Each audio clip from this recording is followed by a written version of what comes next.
Bienvenidos y bienvenidas al curso Proceso Oral en Materia Civil, organizado por el ETI, Oralidad Civil, presidido por el doctor Héctor Lamamore. Mi nombre es Matías Sucunza, soy investigador del Centro de Estudios de Justicia de las Américas y en esta oportunidad continuaremos con la unidad 4, vinculada o referida al rol del abogado en el litigio oral. Mi disertación en este día, mi interés es compartir con ustedes algunas apreciaciones, algunas ideas sobre distintos ejes asociados al tema que nos convoca, es decir, al rol del abogado en el litigio oral. Una primera pregunta sería, ¿cuál debe ser el rol del abogado en un litigio oral?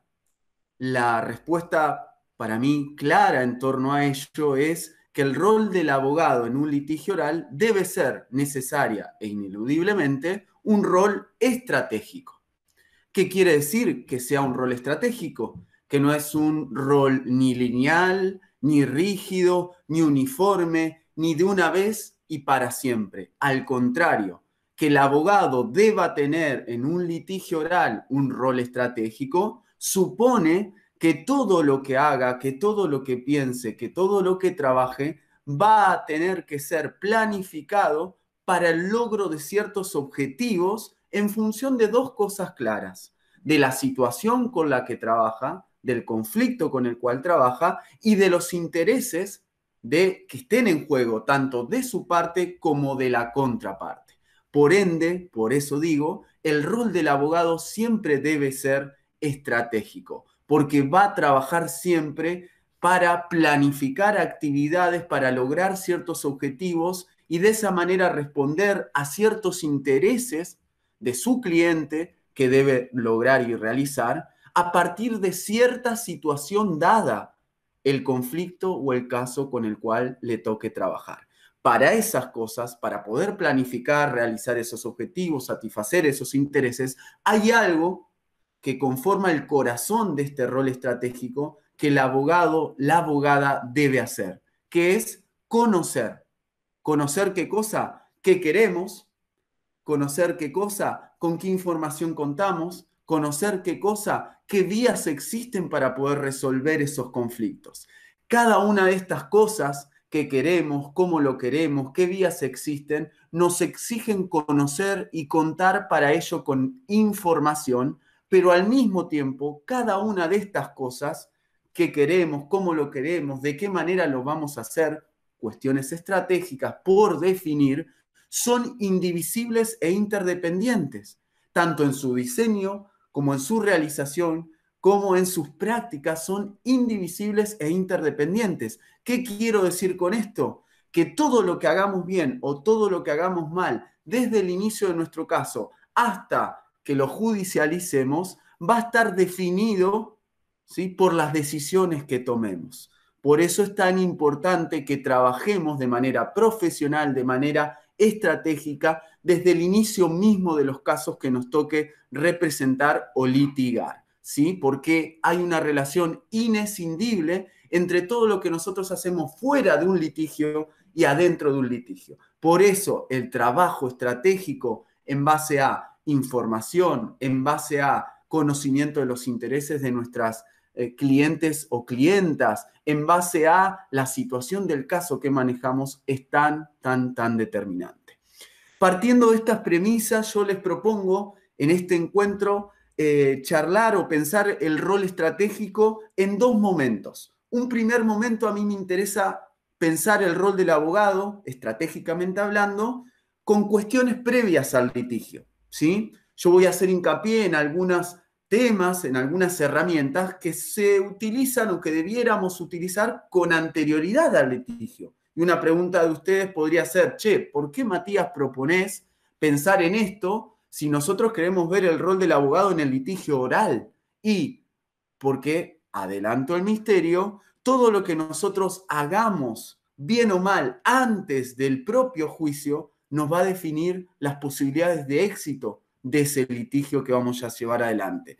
Porque es tanto más importante que el litigio en sí mismo lo que hagamos antes de interponer una demanda. Lo que hagamos bien, lo que hagamos va a incidir directamente en el éxito que tengamos, como les decía. Por eso, estas cuestiones previas al juicio, ¿sí? Estas destrezas, estas herramientas que los abogados deben manejar, son un presupuesto necesario, pero también conveniente que tengamos que manejar o que tengan que manejar para poder tener éxito. Entonces, primer momento, yo me voy a dedicar a ver algunas cuestiones vinculadas a herramientas con el rol del abogado, que tienen que ver con el rol del abogado en el litigio oral, que son previas al juicio. Y después voy a hacer hincapié en algunas cuestiones, sí, en términos de herramientas, dentro del juicio oral. En ambos momentos, sí, yo voy a presentar algunas ideas sobre ciertos ejes, ¿sí? Que para mí son particularmente relevantes. Obviamente esta presentación es acotada, es limitada, es breve, por eso yo les recomiendo que para profundizar sobre cada uno de estos temas, ustedes vayan a los recursos didácticos que nosotros les ofrecimos, tanto obligatorios como optativos, para que puedan profundizar sobre cada uno de estos ejes, porque la presentación va a ser esquemática, ¿sí? Y superficial sobre algunos puntos y no profundizada como debiese ser para que ustedes manejen bien estos temas. Pero insisto, para eso tienen los recursos didácticos obligatorios y optativos que forman parte de este curso.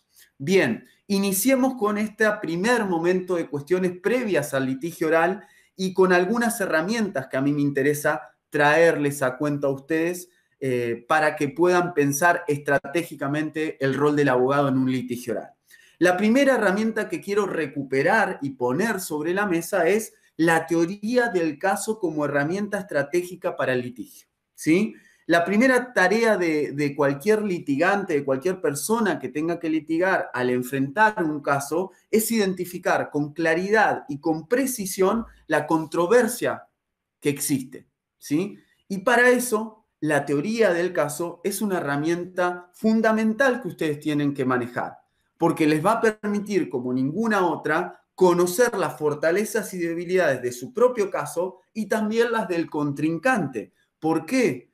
Porque a partir de ese conocimiento, ustedes van a poder tomar decisiones, por ejemplo, sobre la proyección del futuro de ese caso, sobre los aspectos litigiosos y las posibilidades de éxito, sobre qué posibilidades existen o no de convenir o de buscar otra solución, ¿sí? Y además, porque no todo caso va a llegar a juicio, ¿sí? Entonces, por todas estas razones, la teoría del caso es una herramienta estratégica fundamental que nos va a servir como un filtro. Yo creo que esta idea es importante que ustedes la tengan, que es que hay distintos niveles de gestión de la conflictividad y que hay distintos filtros al interior de un proceso. Nosotros tenemos que manejar la teoría del caso como herramienta porque es un modo, un mecanismo que nos va a permitir guiar, ¿sí? O guiarnos de mejor manera en esos dos ámbitos, ¿sí? Para cómo gestionar mejor el conflicto que tenemos en los distintos niveles de gestión de la conflictividad. Hago un proceso, no hago un proceso, voy a una mediación, voy a un arbitraje. Bueno, para eso tengo que conocer mi caso, para saber en qué nivel o en qué mecanismo de gestión de la conflictividad puedo introducir mi caso. Pero al mismo tiempo me sirve esta teoría del caso porque cuando decida ingresar al aparato judicial a llevar mi litigio, voy a tener una serie de filtros al interior del propio proceso que van a tratar de disipar, de disuadir que mi caso llegue a juicio. Mi caso va a llegar a juicio siempre y cuando tenga un caso sólido, un caso fuerte, ¿sí? Y para eso la teoría del caso es una herramienta fundamental porque nos permite pensar estratégicamente y contar con información de calidad para decidir qué conviene hacer. La teoría del caso es una herramienta que le permite al abogado, a la abogada, pensar estratégicamente y contar con información fundamental y de calidad para decidir qué le conviene hacer con su caso, tanto en términos de qué mecanismo utilizar como de qué caso plantear, de qué modo plantearlo, qué elementos, etcétera, etcétera. ¿Cómo podríamos definir a la teoría del caso? Yo ya di varias pautas, varias premisas. Yo lo que diría sencillamente es, la teoría del caso es una metodología para trabajar un conflicto, ¿sí? Que nos va a posibilitar un análisis desde las exigencias procesales y nos va a permitir proyectar las mejores respuestas posibles para tratar nuestro caso. Es una metodología de trabajo, no es una ciencia dura, no es obligatoria, pero es una herramienta que les permite profesionalizar su trabajo. ¿Cómo se construye la teoría del caso? Y nosotros vamos a encontrar aquí que existe una triada de elementos. La teoría del caso se construye a través de 3 elementos. Una teoría fáctica, una teoría legal y una teoría probatoria. Nosotros como abogados debemos manejar esta triada de elementos porque son los que nos van a permitir, como les decía, identificar qué debemos probar, cuándo debemos probar, qué pasó, qué no pasó, con mayor fortaleza, ¿sí? Y reconocer los puntos débiles de nuestra propia teoría. Entonces, primer punto, teoría que se desagrega, la teoría del caso se desagrega en una teoría fáctica. Y esa teoría fáctica supone poder identificar y trabajar no con abstracciones, que es lo que solemos hacer los abogados, sino con hechos concretos, ¿sí? Nosotros tenemos que poder laburar, trabajar con los hechos en concreto de nuestro propio caso, poder desagregarlos, identificarlos, reconocer en esos hechos que vamos a discutir en juicio cuál es fuerte, cuál es débil, ¿sí? Eso es lo que nos va a permitir a nosotros limitar la arbitrariedad judicial, eso es lo que nos va a permitir a nosotros tener un caso sólido respecto de la contraparte, eso es lo que nos va a permitir a nosotros definir algo tan trascendental como las necesidades probatorias, ¿sí? Por ejemplo, si yo les digo a ustedes, como solemos trabajar, sin consultar a los testigos, sin realmente indagar sobre los elementos probatorios, escribimos demandas y las presentamos. Como no trabajamos seriamente con una teoría del caso, puede pasar, ¿sí? Puede pasar y es muy común que nosotros presentemos demandas sin realmente conocer qué efectivamente pasó o sin saber cuán fuertes son o cuán creíbles son o cuánto podemos acreditar ciertos hechos que afirmamos, ¿sí? Entonces, un ejemplo. Digo que en Lima un colectivo venía a 60 kilómetros por hora y pasó por arriba a 6 autos, ¿sí? Y traigo para acreditar eso a una testigo que estaba comprando en la esquina en un kiosco.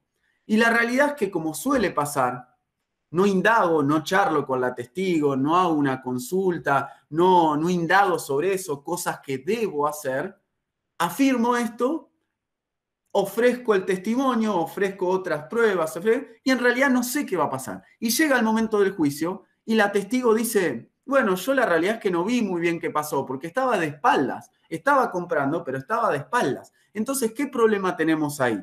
Que ese hecho que aparecía como muy fuerte en mi teoría del caso, porque decía, esto pasó así y ofrezco esta prueba para acreditar eso, en realidad era un hecho débil. ¿Sí? Y no era un hecho fuerte. Y la prueba que tenía era una prueba débil también.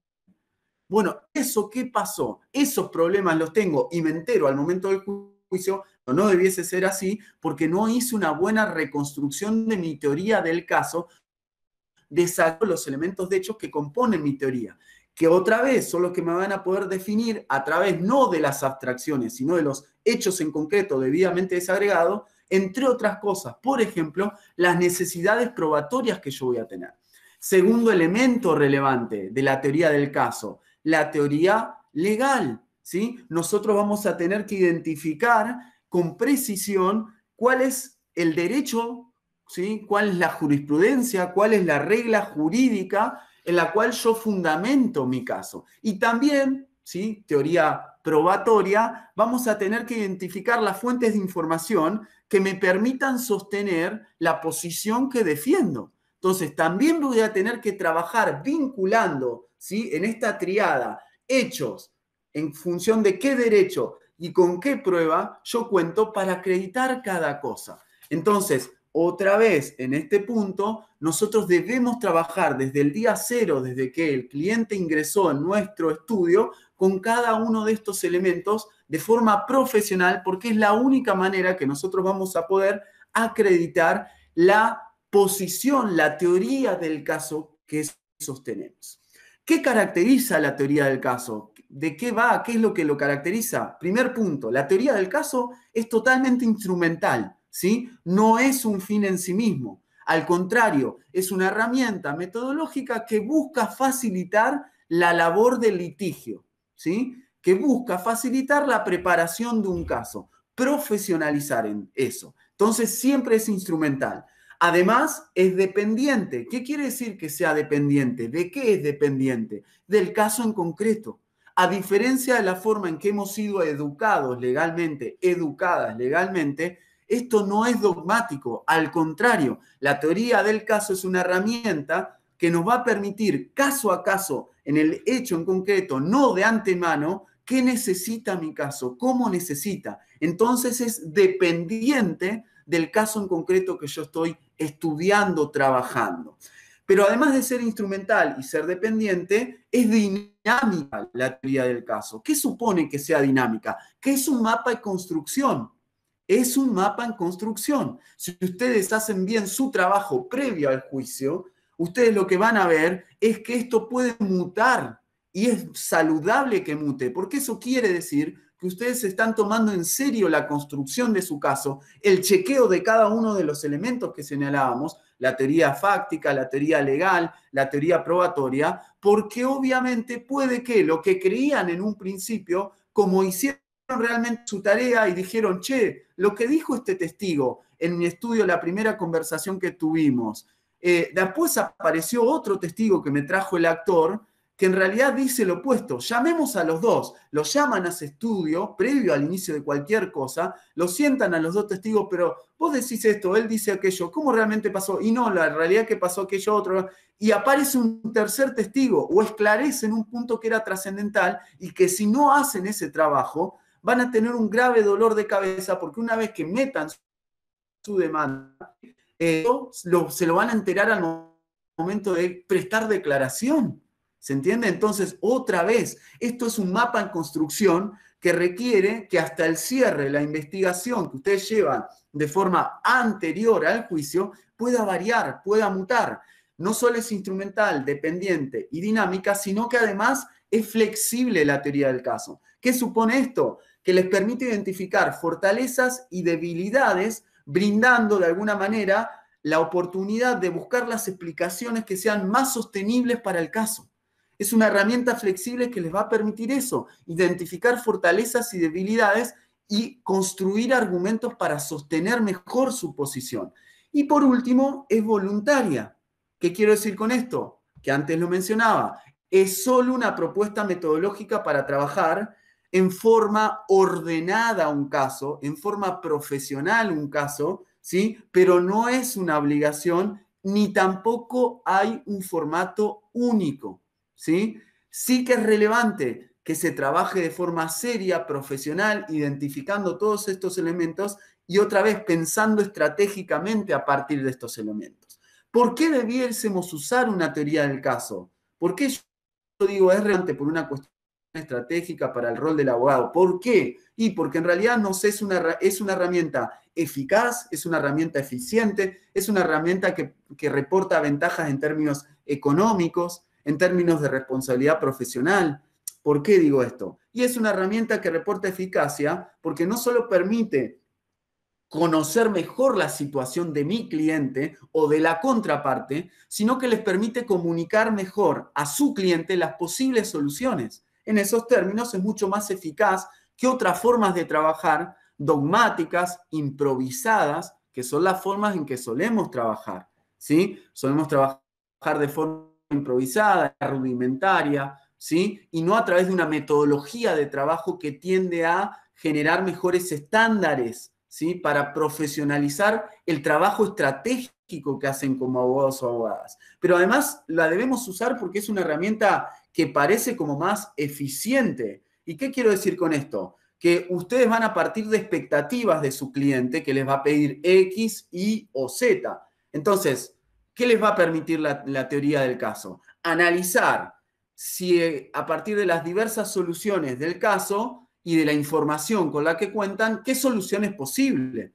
Entonces, le van a poder brindar a su cliente, mayor certeza bajo estándares más objetivos, contando con información de calidad sobre qué respuesta es más eficiente. Pero también les va a permitir trabajar de forma económica más saludable. ¿Y por qué digo esto?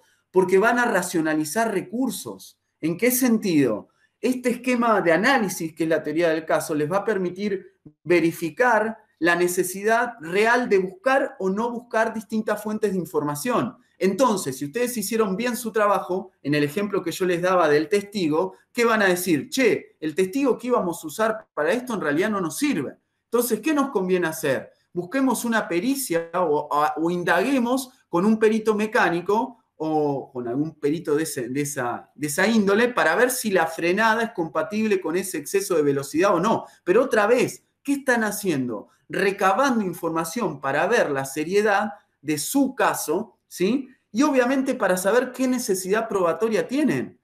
Si les sirven otras fuentes de prueba, quizás no van a buscar un perito, pero si no, sí lo saben y lo buscan. Entonces, otra vez, fíjense cómo racionalizan recursos. Y también en términos de responsabilidad, es muy importante porque les va a permitir a ustedes rendir mejor cuentas ante su cliente, porque es una metodología de trabajo que permite hacer un chequeo de qué se hizo y cómo no se hizo, o qué se hizo y por qué se eligió, más objetivo, más serio. Entonces, cuando ustedes les digan a través de un mapeo, esta era la situación de hecho, esta era la situación legal y estas son las evidencias con las cuales podíamos contar, entonces era claro que no podíamos hacer X. Podíamos hacer Y o Z, pero X estaba claro que no. Entonces, fíjense cómo es una herramienta que permite inclusive rendir de mejor manera cuentas. Y la teoría del caso también es muy relevante para el litigio, que es algo sobre lo cual voy a volver en el segundo video o en la segunda parte de esta charla.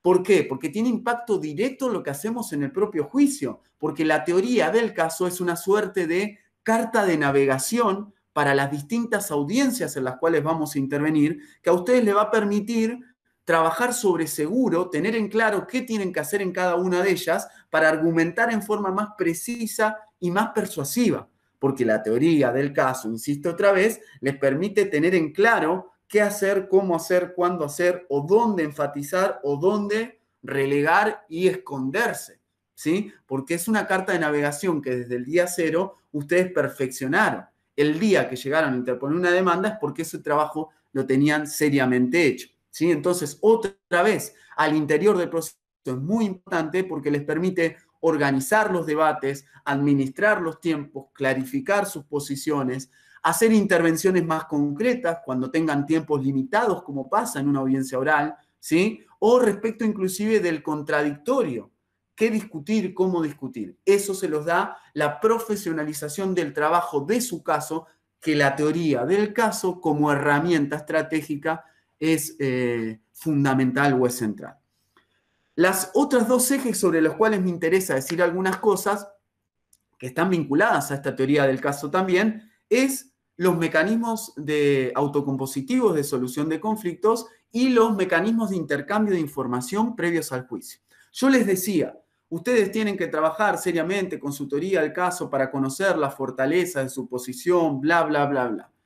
¿Qué quería decirles con eso también? Que obviamente el proceso es una instancia más para discutir. ¿Cuál es el concepto que ordena todo lo que ustedes van a hacer como abogados y por qué otra vez el rol del abogado es estratégico? El concepto que organiza todo es el conflicto.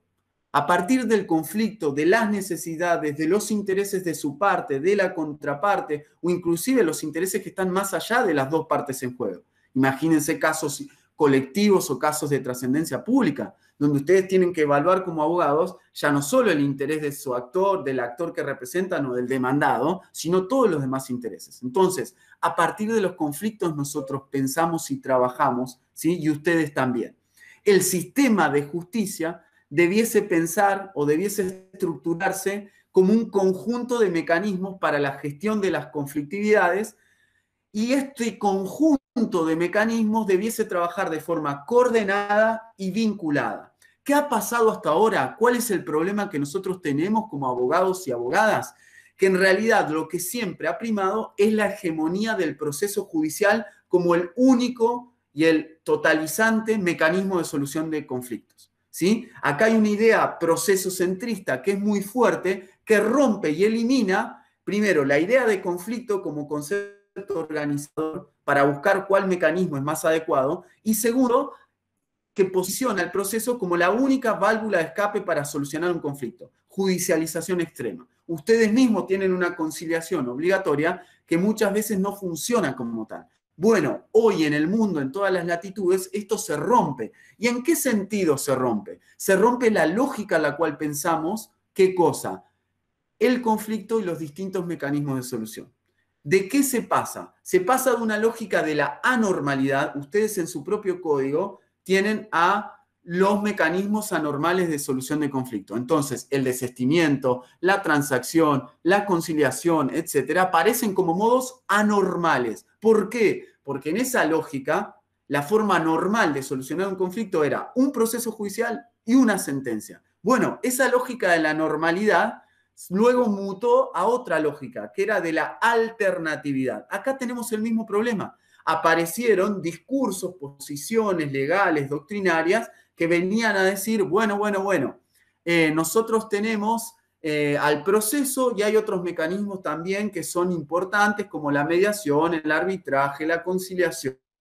Pero otra vez, ¿cómo se lo seguía pensando? De manera alternativa. ¿Y eso qué venía o seguía consolidando? La idea del proceso como el gran motor y de la sentencia como el modo principal. Ya no hablaba de anormal, pero sigue hablando de principal y alternativo. Si algo es alternativo, quiere decir que hay algo que es central o normal, sigue siéndolo, que es el proceso y la sentencia. Entonces, a pesar de que saltamos de la anormalidad a la alternatividad, seguía haciendo ruido. ¿Por qué? Porque es lógico, ¿sí?, que tengamos que pasar un enfoque que hoy se habla, se dice, se legisla en todas las partes del mundo donde los avances se han consolidado en este sentido, en pensar las reformas de justicia desde las personas y los conflictos, que es la lógica de la integralidad. ¿Y qué quiere decir esto, gente, la integralidad? Que todos los mecanismos de solución de conflictos están en la misma paridad. El proceso, la mediación,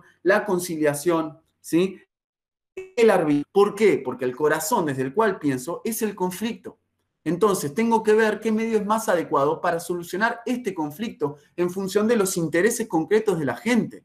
¿Se entiende? Entonces, otra vez, esa lógica es de la integralidad. El ADN hoy, ¿sí?, es un ADN de doble hélice. ¿Por qué? Porque los mecanismos no solo están en la misma paridad, sino que son complementarios, entrelazados y no lineales. ¿Qué quiere decir esto? Que yo puedo iniciar un proceso, pero después puedo ver que sea mejor conciliar. Entonces, al interior del proceso o por fuera de ese proceso, tengo que promover la posibilidad de que las partes lleguen a algún tipo de solución autocompositiva.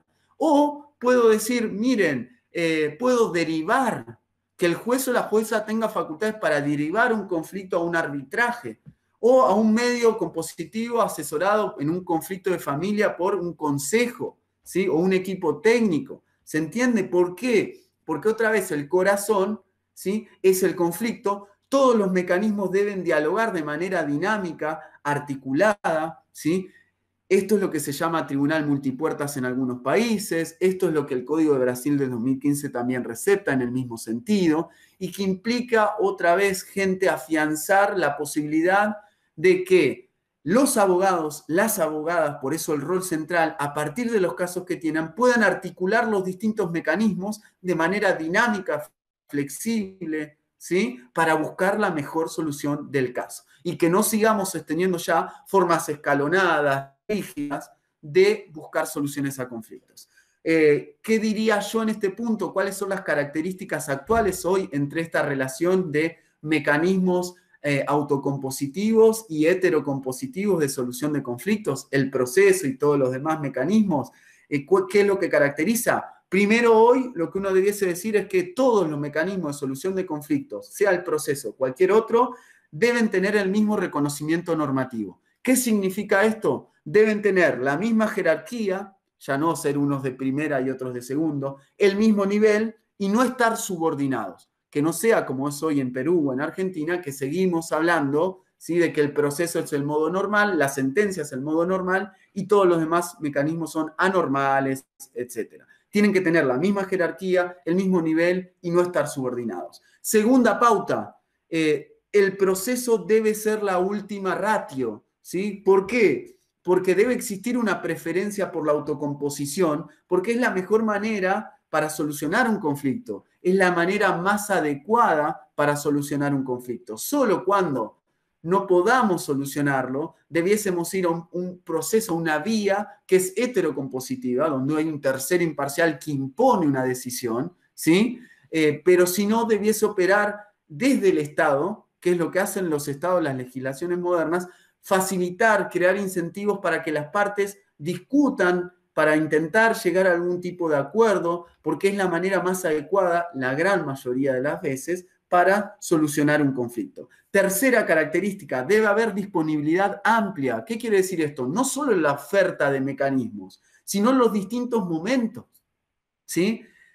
Bueno, inicié mi demanda, ¿no puedo conciliar más? No, quizás cuando vamos a una audiencia preliminar, y ustedes los van a ver en el curso, el juez o la jueza nos diga a partir de cierta prueba que ya existe en el marco de un proceso, mire, ustedes partes charlaron sobre la posibilidad, recuerden que hay jurisprudencia de la Corte Nacional Peruana que dice tal cosa, fíjense, y que ese sea un momento para generar algún tipo de conciliación. O inclusive, después de la sentencia misma, para lograr algún tipo de modo de ejecución de la decisión judicial más idóneo. Entonces, en todo momento, antes, durante y después, ¿sí? Otra característica, la diversidad. Otra característica, la voluntariedad. Otra característica, la idoneidad, ¿sí? No me voy a explayar en esto, remito al material, ¿sí? Pero esto ténganlo en consideración porque son elementos centrales, otra vez, para pensar en qué cosa, en el rol estratégico que juega el abogado para buscar las soluciones más adecuadas a su conflicto previo al inicio de un proceso o, en todo caso, una vez que ya fue iniciado. Saber que existe o que debe existir esta posibilidad de articulación amplia es trascendental. Y el último punto sobre el cual me interesa decir algunas cosas en términos de eje es este del intercambio de la información. Hay algo que es muy grave en Perú o en Argentina o en muchos países, que es que las personas tienen que litigar a ciegas. ¿Cómo, Matías, litigar a ciegas? Sí. Si yo les pregunto a ustedes, che, qué bueno, yo quiero tomarme en serio la teoría del caso, voy a buscar información, voy a indagar, voy a hacer esto, voy a hacer lo otro. Claro, el problema que tienen es que en Perú o en Argentina no existen mecanismos de intercambio de información amplias. Ustedes tienen que litigar a ciegas. ¿Por qué? Solo tienen el conocimiento, en el mejor de los casos, de los elementos de prueba que ustedes mismos tienen, pero no pueden intercambiar con la contraparte elementos, salvo que la contraparte quiera. El ordenamiento legal no facilita de ninguna manera que este intercambio exista, lo cual es un problemón, porque otra vez, Matías, quiero hacer un buen trabajo y tener una buena teoría del caso. Claro, ¿qué necesitas para eso? Información. ¿Y qué es información? Evidencia, conocer qué quiere la contraparte, cómo quiere, cuáles son sus intereses. Bueno, previo al juicio, ¿qué puedo hacer? Poco y nada, porque el ordenamiento legal no te da herramientas para hacerte de esa información, lo cual obviamente condiciona la posibilidad de una composición,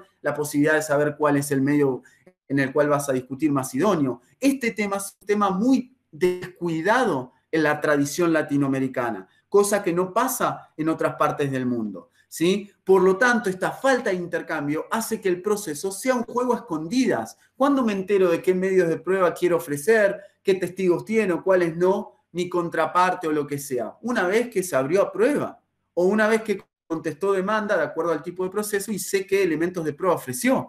Y esto condiciona enormemente nuestro trabajo, porque es determinante para yo poder hacer una buena teoría del caso. ¿Cómo voy a tener mejores herramientas para el abordaje y la resolución del caso si no puedo contar con esa información? Yo necesito conocer esa información.